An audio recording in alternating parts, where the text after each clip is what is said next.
பேசுறது வந்து இன்னைக்கு இருக்கிற யங்ஸ்டர்ஸ் பற்றி தான் பேச முடியும். நான் இது ஒரு படத்துக்காக அவார்ட்னா அந்த படத்தை பற்றி அந்த டெக்னீஷியன் பற்றி பேசிடுவேன். இன்னைக்கு இருக்கிற யங்ஸ்டர்ஸ் எல்லாருக்கும் யாருக்கெல்லான்றதையும் நான் சொல்லிடுறேன். இந்த யங் அச்சீவர் அவார்டை தமிழ்நாட்டில் ரோட்டுக்கு வந்து ரொம்ப அமைதியாக ப்ரொடெஸ்ட் பண்ண எல்லா யங்ஸ்டர்ஸ்க்கும் இந்த அவார்டை நான் டெடிகேட் பண்ணுறேன்.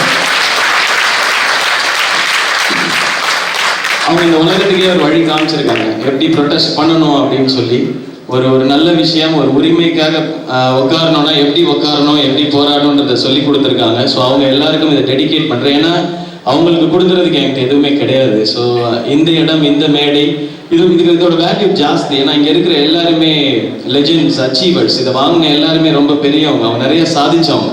அவங்கெல்லாம் இருக்கிற ஒரு மேடையில் இப்படி ஒரு விருது கிடைக்குதுன்னா இது எனக்கு ஸ்பெஷல். இந்த ஸ்பெஷலான ஒரு விஷயத்த அவங்களுக்கு கொடுக்கணும்னு ஆசைப்படுறேன். அவங்க இன்னும் நிறைய பேரை இன்ஸ்பயர் பண்ணுறாங்க. அதில் இன்ஸ்பயர் ஆனவன் தான் நானும்.